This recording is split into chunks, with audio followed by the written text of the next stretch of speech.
मेरा वाला वो थानेदार है।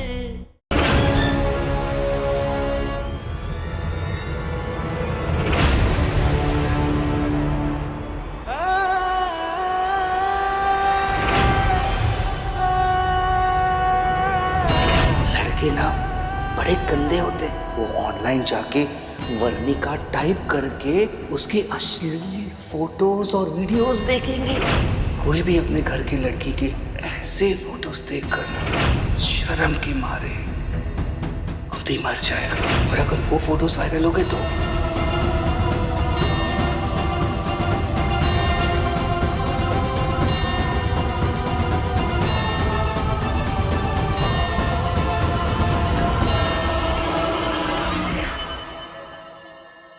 सजा तो दूर की बात है, कोर्ट उसे एक हीरो की तरह बरी करेगा क्योंकि उसने एक शैतान को मारा है।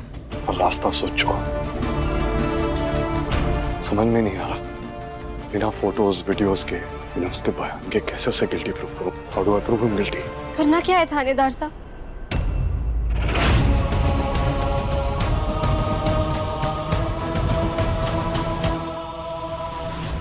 हमें उससे सजा दिलवानी है।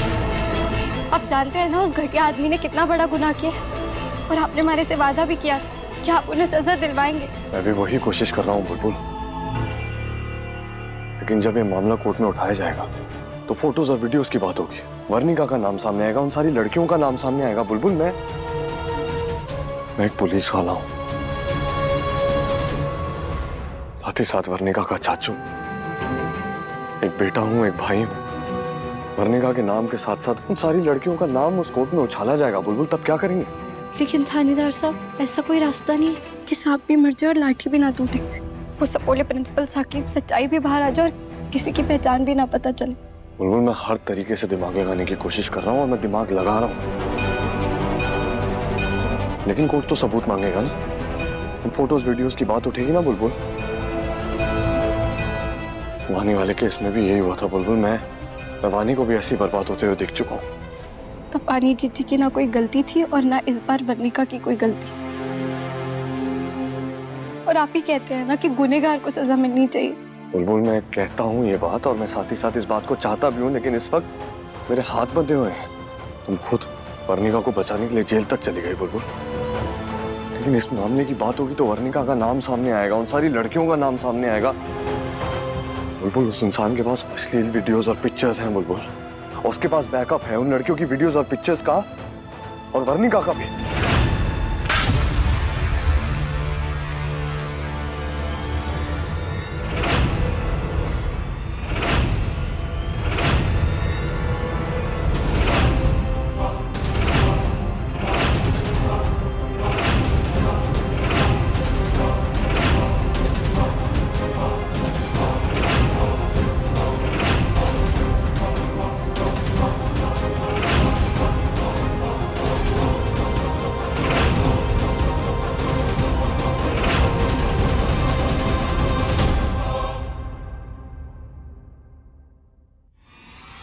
क्या बोला तूने अभी? तूने वर्णिका का नाम लिया? तूने कहा ना वो उसकी गंदी फोटो है और वीडियो। तूने ऐसा कहा ना, फिर तूने वर्णिका का नाम लिया ना? मैं कुछ पूछ रही हूँ।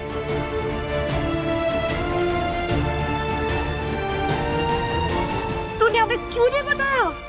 फिर मैं क्या पूछ रही हूँ, जवाब दे।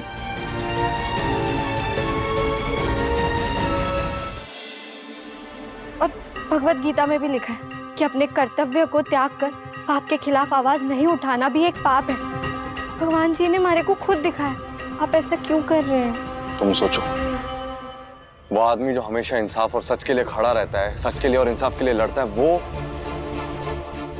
आज ऐसे चुप होने पर क्यों मजबूर हो गया? तुम सोच कर बताओ, शायद तुमको समझ में नहीं आएगा, समझाता हूं। एक मिनट, ये युवराज शेखावत का लैपटॉप है, देखो।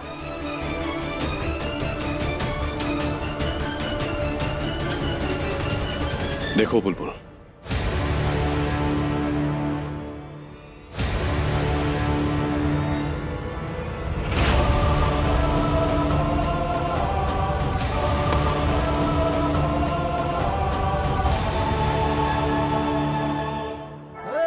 क्या हुआ बुलबुल, देख नहीं पाई तुम?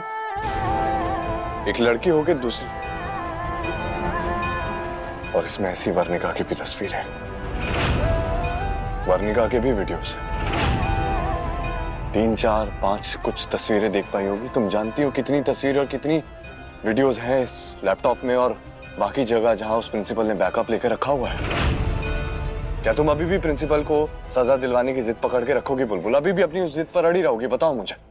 मान लो उसको हम एक कोर्ट में एज एविडेंस पेश करते हैं, उसको सजा दिलाते हैं, लेकिन उसके बाद उन बच्चियों का जीवन, उनका भविष्य, सब कुछ खत्म हो जाता है बुलबुल। उन लड़की के बगैर उनकी निजी तस्वीरें, निजी वीडियोस, उनकी पर्सनल डिटेल्स पूरी जिंदगी बाहर आकर रह जाएगी बुलबुल। उनका भविष्य खत्म हो जाएगा और उसके बाद शायद 1% वो लड़कियां ये बर्दाश्त कर पाए, लेकिन उनका परिवार ये जिल्लत नहीं संभाल पाया। किसी ने कुछ कर लिया तो क्या करेंगे बुलबुल?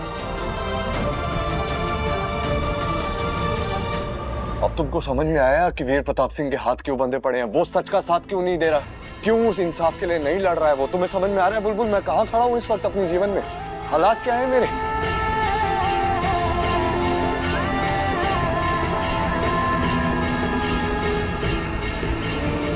देखा तुम सबने अपनी ताकत? जब तुम सारी लड़कियां एक साथ मिल गई तो कैसे उन बदतमीज लड़कों का तीखा तीखा कचुम्बर बना दिया। अगर तुम सारी लड़कियां एक साथ कहीं भी जाओगी ना तो इस पूरी दुनिया में तुम जीत के झंडे गाड़ सकती हो, और तब इस दुनिया का कोई भी इंसान तुम्हें मजबूर नहीं कर सकता। देखो अभी कैसे वो लड़कों ने तुम लोगों को 2-3 गलत बातें कही, तुम लोग सहन नहीं कर पाए ना। तो सोचो अगर वो प्रिंसिपल जेल से बाहर आ गया तो क्या होगा? वो वापस से तुम लोग को डराएगा, वापस से ब्लैकमेल करेगा। क्या तुम लोग वो अत्याचार सहने के लिए तैयार हो? बताओ हमारे को। देखो अभी भी देर नहीं हुई है। अगर तुम सब चाहो ना प्रिंसिपल को जेल अभी भी भेज सकते हो।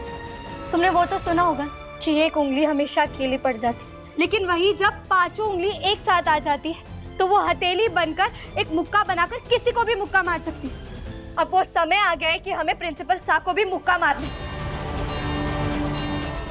मैं तुम सब के साथ हूं, लेकिन क्या तुम सब हमारे साथ हो?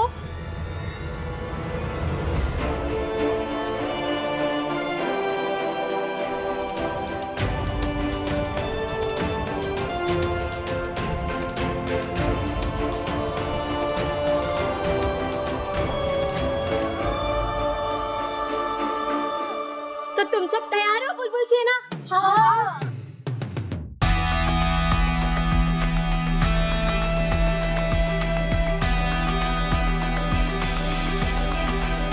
भैया